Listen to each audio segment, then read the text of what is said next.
Hello friends, मैं आकाश आप सभी का स्वागत करता हूं अपने educational channel maths detailed knowledge पर।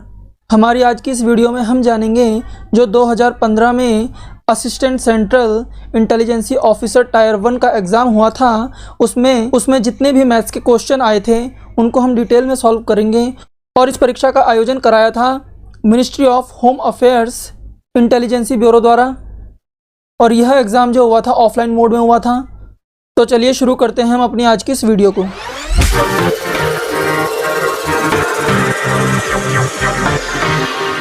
एक वस्तु 20% घाटे पर बेची जाती है। यदि वही वस्तु 20 रुपये अधिक मूल्य पर बेची जाती तो विक्रेता को 20% लाभ होता। उस वस्तु का क्रय मूल्य क्या था, यानी कि कॉस्ट प्राइस क्या था। यह हमारा प्रॉफिट एंड लॉस का क्वेश्चन है। प्रॉफिट एंड लॉस में हमारा जो कॉस्ट प्राइस होता है यानी कि सीपी होता है, क्रय मूल्य वो हमेशा 100% होता है जो कि फिक्स होता है। क्वेश्चन में हमसे कहा गया है एक वस्तु 20% घाटे पर बेची जाती है, इसका मतलब जो सेलिंग प्राइस हो जाएगा वो हो जाएगा 100 - 20 यानी 80%। अब क्वेश्चन में कहा गया है यदि वही वस्तु 20 रुपये अधिक मूल्य पर बेची जाती, यानी कि इसे हम 20 रुपये और ज़्यादा पर बेचते तो विक्रेता को 20% का लाभ होता, यानी तब सेलिंग प्राइस कितना हो जाता 100 + 20 यानी कि 120%। अब हम इसे कैलकुलेट कर लेंगे, कितना हो जाएगा 120% - 80% इज इक्वल टू 20 रुपये। ये कितना हो जाएगा 40% यानी कि 20 रुपये। 0 से 0 कैंसिल हो जाएगा। यहाँ हम 25 से मल्टीप्लाई कर देंगे तो आ जाएगा 25 चौक 100 100%। कितना हो जाएगा 25 दूनी 50 रुपये। यही हमसे क्वेश्चन में पूछा था कि जो क्रय मूल्य है वो कितना होगा 100% यानी कि 50 रुपये, ऑप्शन सी। यदि 12 आदमी 12 दिन 12 घंटे काम करके एक सुरंग को 12 मीटर तक खोदते हैं तो उस सुरंग को उसी माप में 4 मीटर और खोदने के लिए कितने और आदमी लगाने पड़ेंगे यदि यह काम सिर्फ 4 दिन 4 घंटे में ही पूरा करना हो। यह क्वेश्चन टाइम एंड वर्क का है। क्वेश्चन में कहा गया है 12 आदमी 12 दिन 12 घंटे काम करके एक सुरंग को 12 मीटर तक खोदते हैं तो उस सुरंग को उसी माप में 4 मीटर खोदने के लिए कितने और आदमी लगाने पड़ेंगे यदि यह काम 4 दिन 4 घंटे में ही पूरा करना है। तब इसको डायरेक्ट कैलकुलेट कर लेंगे। 4 से 4 कैंसिल, 12 से 12 कैंसिल, 4 तियाँ 12, तो यहाँ पर मैन निकल के आ जाएंगे 12 तियाँ 36 यानी ऑप्शन डी। इस क्वेश्चन के लिए डायरेक्ट फॉर्मूला है जिसमें हमें डायरेक्ट वैल्यू पुट करनी है। m1 d1 h1 w1 is equal to m2 d2 h2 और w2, जहाँ पर m1 और m2 है मैंस, d1 और d2 है डेज, h1 और h2 है हॉवर्स और w1 और w2 है वर्क। बस इसी फॉर्मूले में डायरेक्ट वैल्यू रखनी है, हमें आंसर आसानी से मिल जाएगा।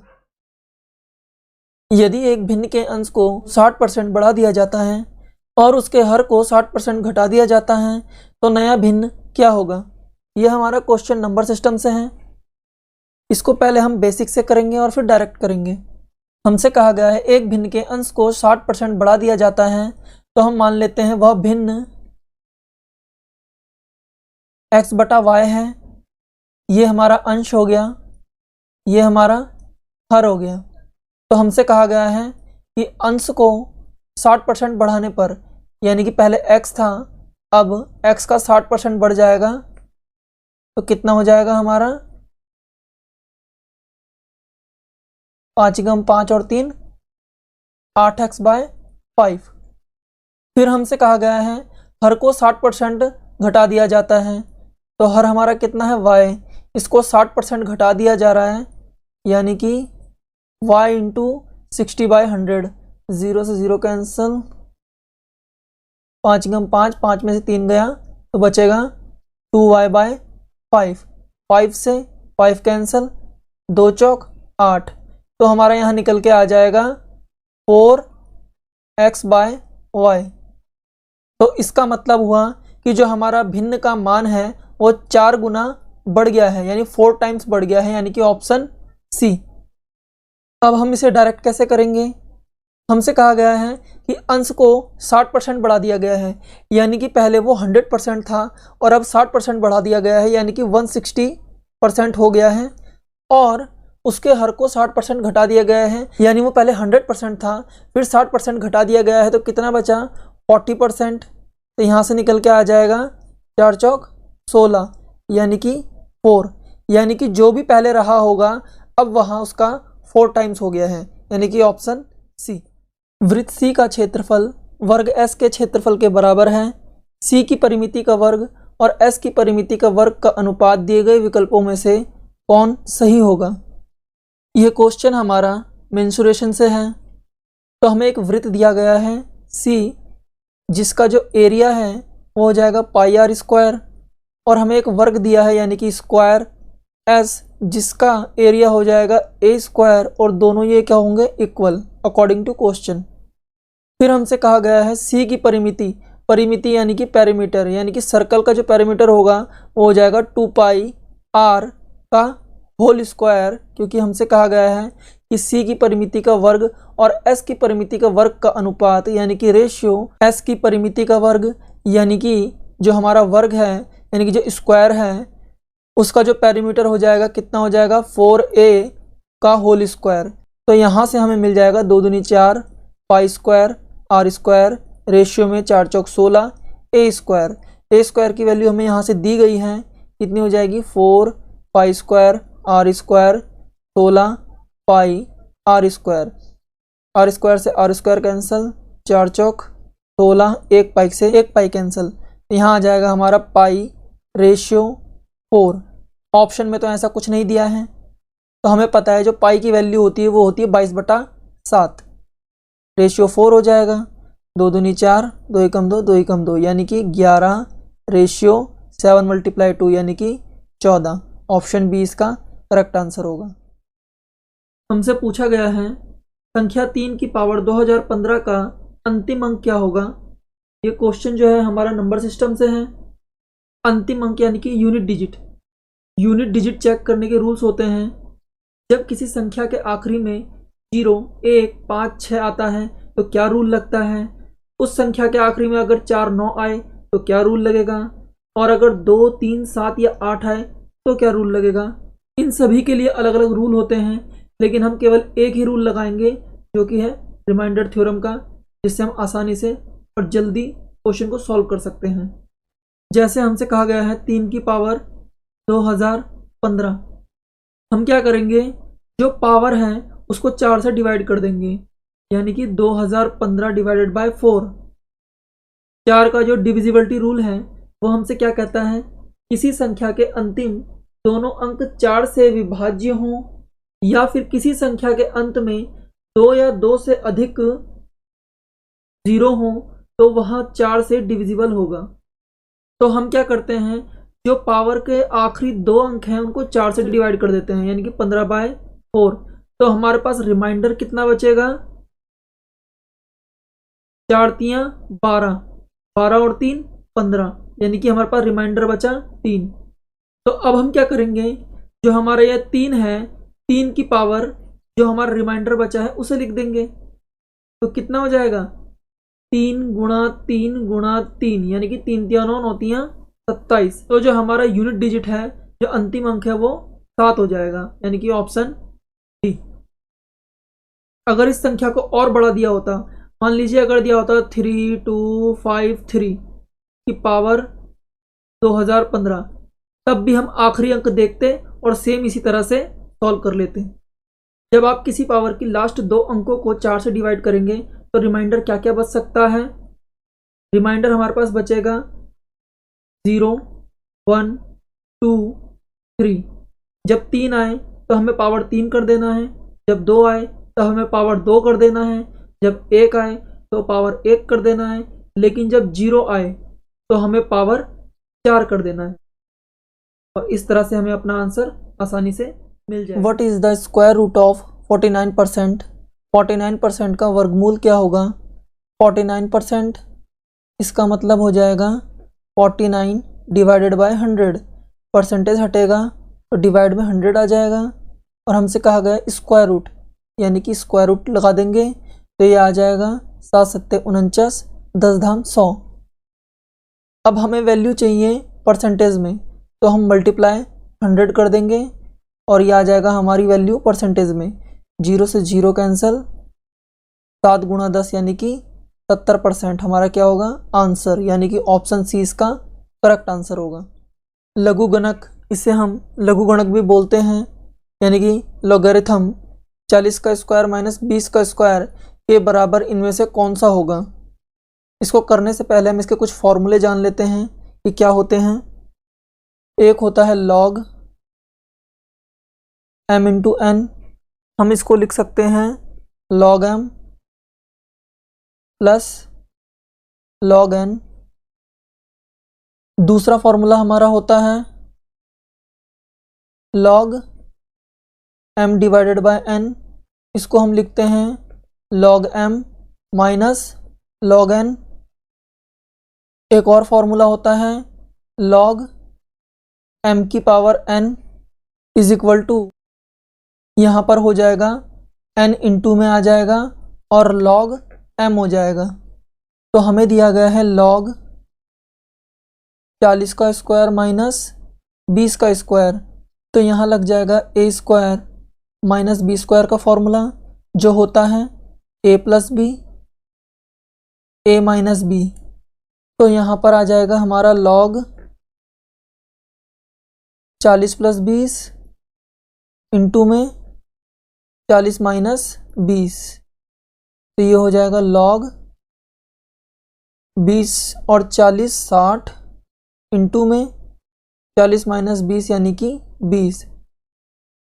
तो ये हमारा बन गया log m इंटू n का फॉर्मूला जो कि होता है log m plus log n। तो हम इसको लिख सकते हैं log 60 प्लस log 20, जो कि है हमारा ऑप्शन बी इसका करेक्ट आंसर। एक आदमी शहर सी से शहर बी चढ़ाई वाले राह से अपने मोटर कार से 40 किलोमीटर प्रति घंटे की रफ्तार से पहुंचता है तथा 60 किलोमीटर प्रति घंटे की गति से लौटता है। उसकी औसत गति यात्रा में जाने और लौटने में क्या है। ये क्वेश्चन हमारा टाइम, स्पीड एंड डिस्टेंस से है। जो हमारी एवरेज स्पीड होती है वो होती है total distance divided by total time. कोई आदमी है जो सी से बी तक जा रहा है, हमें नहीं पता इसकी डिस्टेंस कितनी है, हम इसे डी मान लेते हैं। जब ये गया है तो इसकी स्पीड थी 40 किलोमीटर प्रति घंटा और जब ये आया है तब इसकी स्पीड थी 60 किलोमीटर प्रति घंटा। तो यहाँ हम लिख देंगे टोटल डिस्टेंस कितनी हो जाएगी, एक बार जाने के लिए और एक बार आने के लिए, और यहाँ पर टोटल टाइम कितना हो जाएगा, टाइम इज इक्वल टू होता है डिस्टेंस अपॉन स्पीड। तो हमारी डिस्टेंस तो डी है, जाने में उसने लगाया है 40 किलोमीटर प्रति घंटा, आने में 60 किलोमीटर प्रति घंटा और डिस्टेंस तो डी ही है। तो यहाँ हो जाएगा 2d डिवाइडेड बाय 40 इंटू 60, यहाँ हो जाएगा 60 और 40 यानी कि 100d। ये हो जाएगा हमारा 2d into 40 into 60 divided by 100d। D से डी कैंसिल, 2 0 से 2 0 कैंसिल, तो यहाँ आ जाएगा 4 दूनी 8 और 8 छिंग 48, यानी कि ऑप्शन 20 का करेक्ट आंसर होगा। जब कभी भी यहाँ पर 2 स्पीड दी हो तो हमें डायरेक्ट फार्मूले का इस्तेमाल करना है, उससे हमें जल्दी आंसर मिल जाएगा। जो डायरेक्ट फार्मूला होता है एवरेज स्पीड का वो कितना होता है 2 into S1 into S2 divided by S1 plus S2।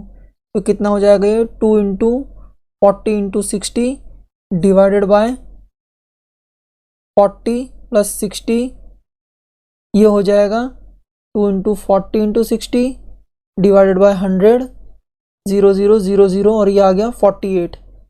ये चीज़ भी यहीं से निकली है।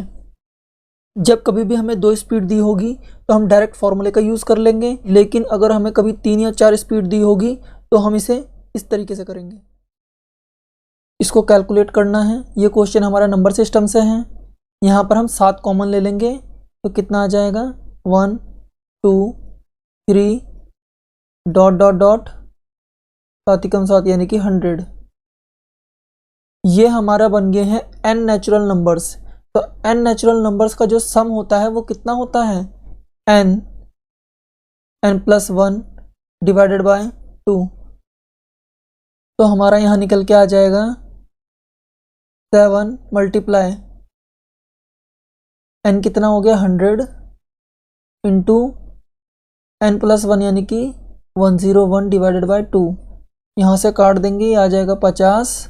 यहाँ से ये हमारा निकल के आ गया 7 पंजे 35 यानी कि 350 गुणा 101।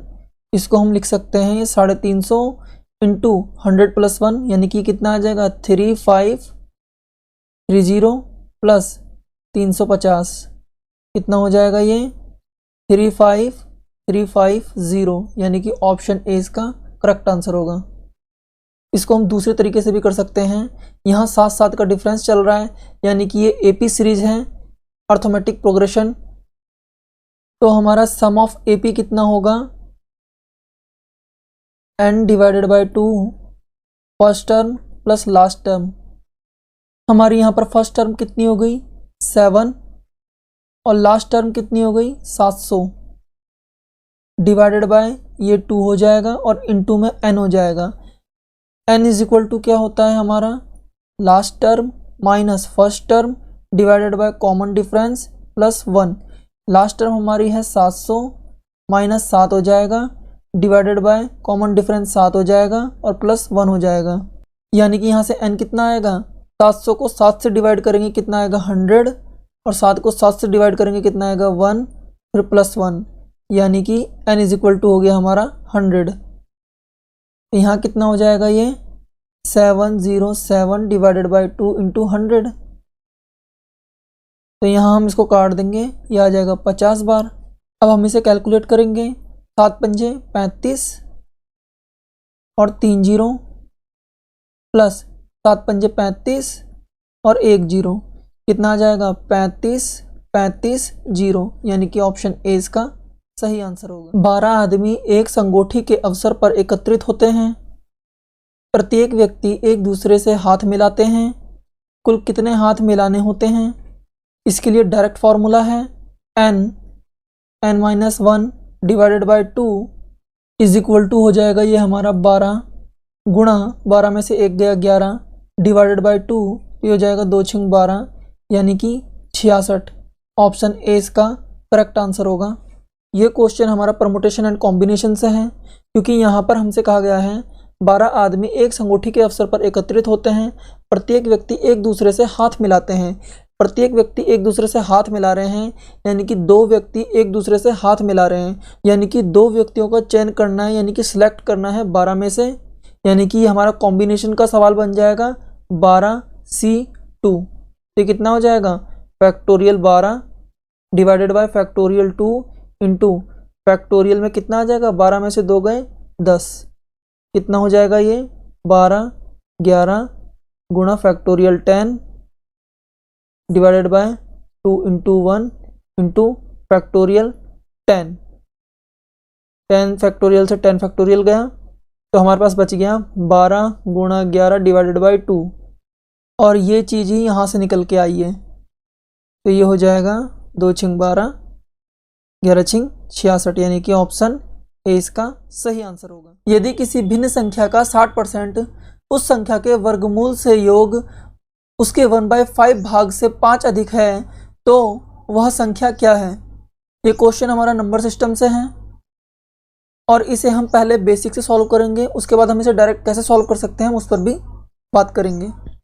तो इस क्वेश्चन में हमसे कहा गया है कि संख्या क्या है। हम मान लेते हैं कि वह संख्या क्या है x है। Let the number x। तो अब हमसे क्वेश्चन में कहा है कि x का 60% कितना हो जाएगा 60% होता है 3/5। उस संख्या के वर्गमूल से योग, तो वो संख्या कौन सी है x, इसका वर्गमूल कितना हो जाएगा अंडरवुड और योग कितना हो जाएगा सम। उसके 1/5 भाग से 5 अधिक है उसके, यानी कि x के 1/5 से 5 अधिक है, ये हमें क्वेश्चन में दिया गया है। तो इसे अब हम कैलकुलेट कर लेते हैं। 5 × 30 यानी कि 0.6x plus √x is equal to 0.2x plus 5।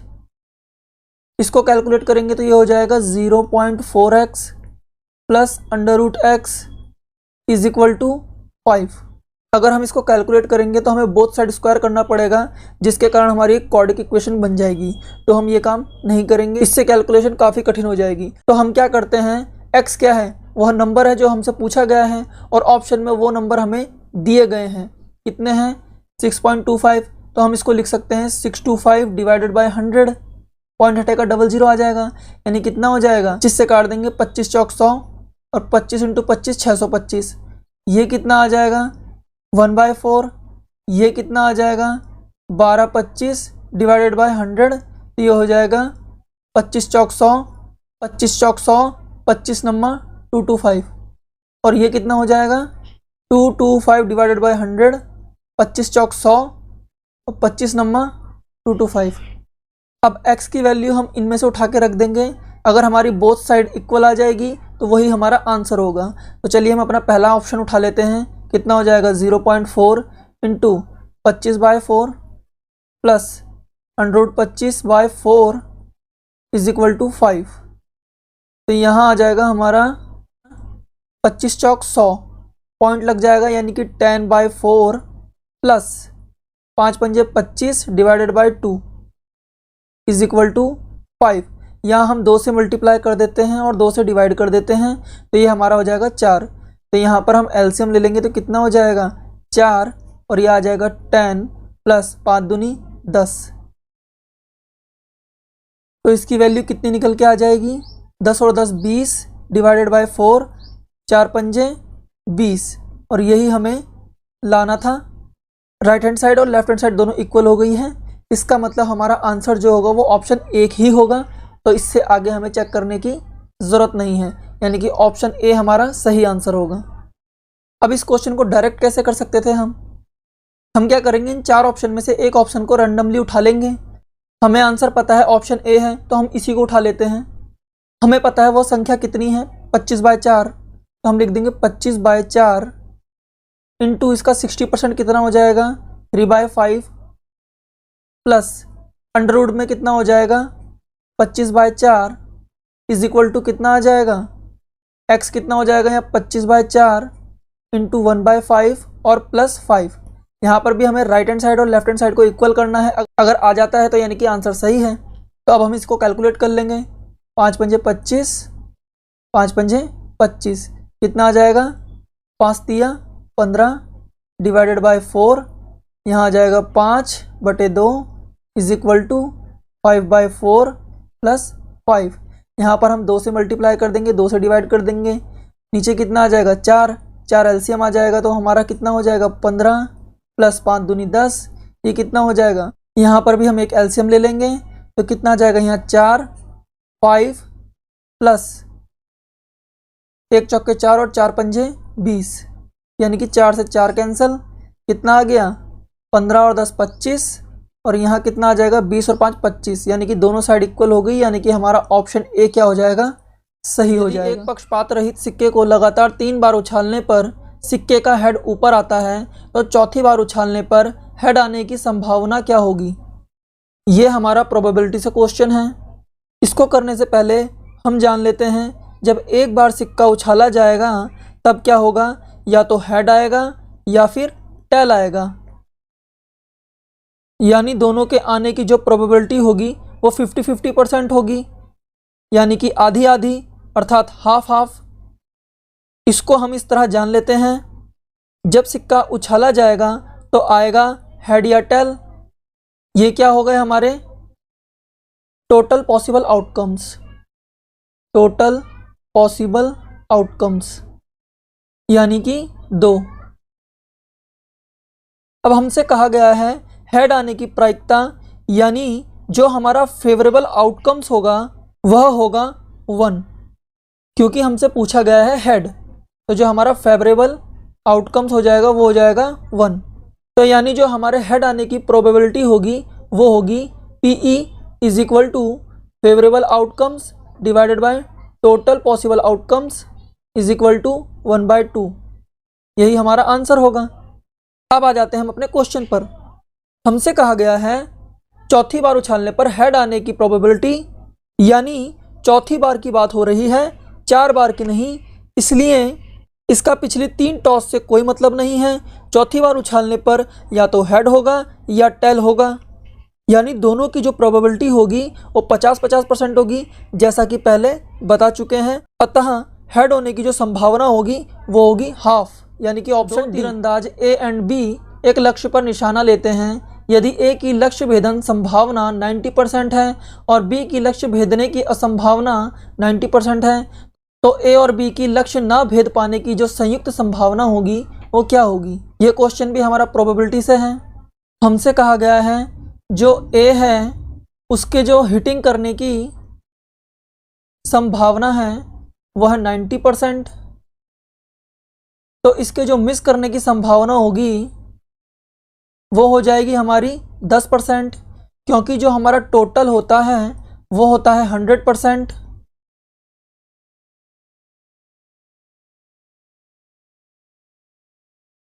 Hundred percent का जो मतलब होता है वो होता है 100/100, यानी कि 1 जो है प्रोबेबिलिटी का मैक्सिमम केस है और मिनिमम केस होता है 0, यानी कि जो प्रोबेबिलिटी होती है वो मैक्सिमम 1 हो सकती है और मिनिमम 0 हो सकती है, यानी कि जो प्रोबेबिलिटी है वो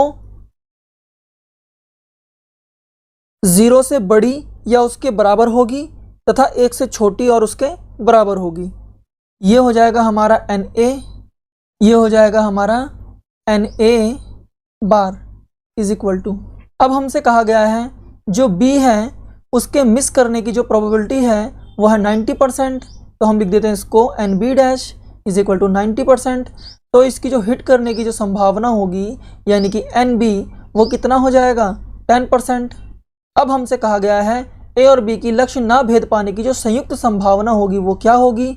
तो हमारा जो प्रोबेबिलिटी होगी A और B के टारगेट को मिस करने की वो हो जाएगी NA dash into NB dash, कितना हो जाएगा 10% इंटू 90%, कितना हो जाएगा ये 10 डिवाइडेड बाय 100, 90 डिवाइडेड बाय 100, 2 0 से 2 0 गया तो ये आ गया हमारा 1/100।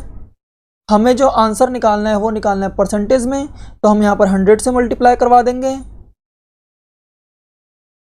ये आ जाएगा 9/100 इंटू 100, तो 100 से 100 कैंसिल, तो ये आ जाएगा 9%, यानी कि ऑप्शन बी इसका सही आंसर होगा। त्रिभुज ABC में एक कोण अन्य 2 कोणों का औसत है। इस त्रिभुज के लिए इनमें से कौन सा कथन हमेशा सत्य है। ये क्वेश्चन हमारा ज्योमेट्री से है। पहले हम इस क्वेश्चन को समझ लेते हैं कि हमसे क्या कह रहा है। हम इस लाइन को पढ़ेंगे, एक कोण अन्य 2 कोणों का औसत है। इनका कहने का मतलब है एक त्रिभुज है, हमें पता है जो त्रिभुज के तीनों कोण होते हैं उनका योग क्या होता है 180 डिग्री होता है। और ये हमसे क्वेश्चन में कह रहे हैं कि एक कोण अन्य 2 कोणों का औसत है, यानी अगर हम इस कोण को उठाएंगे तो इन दोनों का औसत जो होगा वो ये होगा। अगर हम इस कोण को उठाएंगे तो इन दोनों का जो औसत होगा वो ये होगा। अगर हम इस कोण को उठाएंगे तो इन दोनों का जो औसत होगा वो ये होगा। तो ऐसा केवल एक ही ट्रायंगल में पॉसिबल है जो कि है इक्विलेटरल ट्रायंगल, यानी कि समबाहु त्रिभुज। क्योंकि समबाहु त्रिभुज की जो प्रॉपर्टी होती है वो हमसे कहती है कि जो त्रिभुज के तीनों साइड्स हैं वो इक्वल होती हैं और जो तीनों कोण होते हैं वो भी इक्वल ही होते हैं, क्योंकि त्रिभुज के तीनों कोणों का योग 180 डिग्री होता है। और जब तीनों कोण इक्वल होंगे तो 3 से इसको डिवाइड कर देंगे, यानी एक कोण हमें मिल जाएगा 60 डिग्री, यानी ये भी 60 डिग्री, ये भी 60 डिग्री और ये भी 60 डिग्री। अगर हम इसको लें तो इन दोनों का औसत क्या आएगा, वो भी 60 डिग्री आएगा, जो कि ये है। इसी तरह से अगर हम इसे लें तो इन दोनों का अगर हम एवरेज निकालेंगे यानी कि औसत निकालेंगे तो वो भी 60 ही आएगा, जो कि ये है। एवरेज कैसे निकालते हैं, तो एवरेज निकाल देंगे हम, अगर हम इसको लेते हैं तो इन दोनों का योग यानी कि 60 + 60 डिवाइडेड बाय 2, यानी कि 60 60 120 और 120 divided by 2 is equal to 60 degree, जो कि ये है। इसी तरह से किसी भी दो कोणों का औसत निकालोगे तो तीसरे कोण के इक्वल ही रहेगा। तो यानी कि जो हमारा ऑप्शन बी होगा वो करेक्ट होगा। हम इस क्वेश्चन को डिटेल में जानेंगे, इससे हमारी काफ़ी सारी नॉलेज बढ़ेगी। हम बात करते हैं आइसोस्केल ट्रायंगल की, यानी कि समद्विबाहु त्रिभुज की। तो जो समद्विबाहु त्रिभुज है यानी कि आइसोस्केल ट्रायंगल है, उसकी प्रॉपर्टी क्या कहती है हमसे कि जो ट्रायंगल है उसकी दो साइड क्या होंगी, इक्वल होंगी, और जो ये दो इक्वल साइड्स हैं इनकी जो बीच का कोण है, इनके जो अपोजिट एंगल में जो कोण होंगे वो भी क्या होंगे, इक्वल होंगे। लेकिन हम इसे आइसोस्केल ट्रायंगल ना मानकर हम इसको मान लेते हैं राइट आइसोस्केल ट्रायंगल, यानी कि समद्विबाहु समकोण त्रिभुज। इससे क्या होगा कि जो हमारा एक एंगल है वो 90 डिग्री का हमें मिल जाएगा और ये दो साइड इक्वल्स हो जाएंगी, और इनकी जो इन साइडों के जो बीच का कोण है उसके जो अपोजिट में जो दो कोण हैं वो भी क्या हो जाएंगे, इक्वल हो जाएंगे। ये कितने हो जाएंगे, 45 डिग्री 45 डिग्री, क्योंकि तीनों कोणों का योग कितना होना चाहिए, 180 डिग्री। तो यानी 45 45 90 और 90 180। अब हम इससे चेक कर लेंगे, अगर हम 45 और 45 जोड़ें तो वो 90 होता है, और 90 को 2 से डिवाइड करें एवरेज निकालने के लिए तो वो 45 होता है, जो कि 90 के इक्वल नहीं है, यानी कि ये तो हमारा हो नहीं सकता। अब बात करते हैं राइट एंगल ट्रायंगल की। तो जो राइट एंगल ट्रायंगल होता है उसमें एक कोण कितना होता है, 90 डिग्री का। तो हम बाकी दो कोणों को अपनी मर्जी से कुछ भी मान लेते हैं, हम चाहे यहाँ 45 45 रखें या हम यहाँ 30 60 रख दें या कुछ और भी रख दें। तो इससे हम चेक कर लेंगे, 45 45 से चेक करेंगे, 45 45 90 डिवाइडेड बाई 2 एवरेज निकालने के लिए तो आएगा 45, 90 नहीं आएगा। और अगर हम 30 और 60 रख के भी देखें तब भी ये 90 आ रहा है, यानी 90 डिवाइडेड बाई 2 45, जो कि 90 के इक्वल नहीं है, यानी कि ये ऑप्शन भी नहीं होगा अकॉर्डिंग टू दिस स्टेटमेंट। अब हम बात कर लेते हैं इस तीसरे स्टेटमेंट की, जो लिखा हुआ है त्रिभुज का एक कोण 60 डिग्री है। तो चलिए हम एक त्रिभुज बना लेते हैं। हमने कहा इसका ये कोण जो है 60 डिग्री है। अब हम ये और ये अपनी मर्जी से कुछ भी मान सकते हैं। इस त्रिभुज का एक एंगल जो है 60 डिग्री हो गया है, बाकी दो एंगल हम 60 60 नहीं रख सकते हैं, वरना ये एक इक्विलेटरल ट्रायंगल बन जाएगा। तो यहाँ पर हम रख सकते हैं, या तो हम यहाँ रख देंगे 45 और 75, कितना हो जाएगा 5 और 5 10, यानी कि ये 50 हो गया, ये 60 हो गया, कितना हो गया 50 और 60 110, और 70 कितना हो गया 180। तीनों कोणों का योग 180 ही होना चाहिए। या हम रख सकते हैं 60 30 और 90, ये भी 180 हो जाएगा। अब हम इसको चेक कर लेंगे, ये कितना है 90 और 30 120, अगर हम इसको डिवाइड करेंगे 2 से तो ये आ जाएगा 60, वेरीफाई हो रहा है। लेकिन हम इन दो को भी देख लेंगे, यहाँ रख लेते हैं 30 और 60 यानी कि 90, 90 डिवाइडेड बाई 2 यानी कि 45 आ रहा है, आना कितना चाहिए था 90, जो कि नहीं आ रहा है, यानी कि हमने इन वैल्यू से तो चेक कर लिया है जो नहीं आ रहा है। अब हम इन वैल्यू से चेक कर लेते हैं, तो 75 और 45 कितना हो जाएगा 120, 120 को अगर हम 2 से डिवाइड कर देंगे तो कितना आ जाएगा 60, जो कि ये है। लेकिन अब हम इसको भी चेक कर लेते हैं, 60 और 45 कितना हो जाएगा 105, अगर हम 2 से डिवाइड करेंगे तो ये 75 तो कभी आ ही नहीं सकता, पॉसिबल ही नहीं है। इसका मतलब ये भी हमारा बिल्कुल भी नहीं होगा। तो केवल एक ही हमारे पास ऑप्शन है, जो कि ऑप्शन 2 है, जिसे हम पहले ही डिटेल में कर चुके हैं, इसलिए यही आंसर इसका सही होगा। अधिकारियों के एक समूह में 2% न कॉफ़ी पीते हैं न चाय पीते हैं, बाकी या तो कॉफ़ी पीते हैं या चाय पीते हैं या चाय और कॉफ़ी दोनों पीते हैं। यदि 60% चाय पीते हैं, 58% कॉफ़ी पीते हैं, तो अधिकारियों का कितना प्रतिशत चाय पीते हैं और कॉफ़ी नहीं पीते हैं। इस क्वेश्चन को हम परसेंटेज में काउंट कर सकते हैं और इसे हम फॉर्मूले और वेन डायग्राम दोनों से सॉल्व करेंगे। पहले हम कर लेते हैं फॉर्मूले से सॉल्व। जो चाय पीते हैं वो 60% हैं, हम ये लिख देते हैं NT = 60%, और जो कॉफ़ी पीते हैं वो है 58%, तो हम उसे लिख देते हैं NT = 58%। क्वेश्चन में कहा गया है 2% ना तो कॉफ़ी पीते हैं और ना ही चाय पीते हैं, तो टोटल कितने लोग चाय और कॉफ़ी पीते हैं 98%। ये हो जाएगा हमारा NT/C।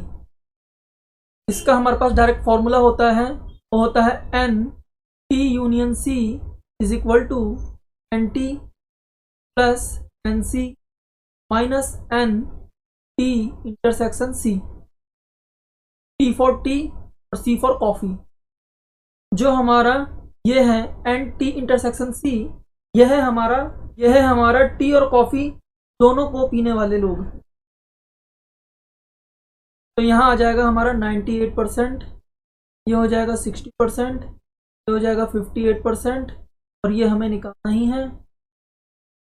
कितना आ जाएगा N T intersection C equal to 5 और 6 11, यानी 118, 118% माइनस 98%, ये आ जाएगा हमारा निकल के 20%।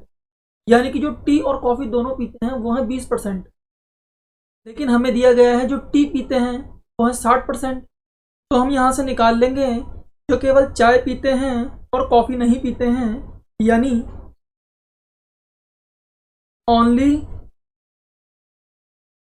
Drink tea. तो ये आ जाएगा हमारा N T minus N T intersection C. यहाँ से हमारा निकल के आ जाएगा 60% माइनस 20% इक्वल टू 40%, और यही हमारा आंसर होगा ऑप्शन सी।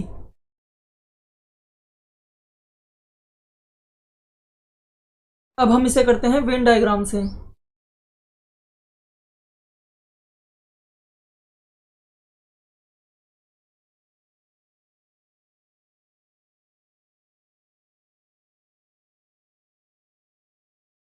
ये वो लोग हैं जो टी ड्रिंक करते हैं, यानी कि 50%, और ये वो लोग हैं जो कॉफ़ी ड्रिंक करते हैं, यानी कि 58%। और हमसे कहा गया है कि जो 2% लोग हैं वो ना तो कॉफ़ी पीते हैं और ना ही चाय पीते हैं। तो यानी कि जो टोटल लोग हैं कॉफ़ी और चाय पीने वाले वो कितने हैं, 98%। तो यहाँ टोटल हो गया हमारा 98%। और जो ये है हमारा हिस्सा, ये वो लोग हैं जो टी और कॉफ़ी दोनों साथ में पीते हैं,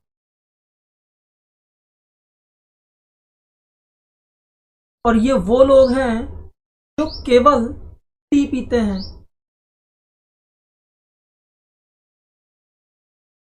और ये वो लोग हैं जो केवल कॉफ़ी पीते हैं।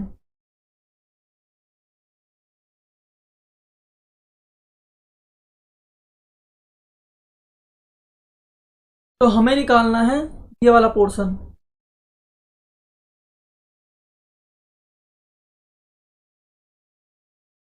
तो अब हम यहाँ से आसानी से निकाल लेंगे। जो टोटल नंबर ऑफ पर्सन है वो हो गया 98% इज इक्वल टू जो लोग टी ड्रिंक करते हैं वो है 60%, और जो लोग कॉफ़ी ड्रिंक करते हैं वो है 58%, और जो दोनों पसंद करते हैं उसको हम मान लेते हैं वो है x, यानी कि ये वाली जो वैल्यू हो गई वो हो गई x।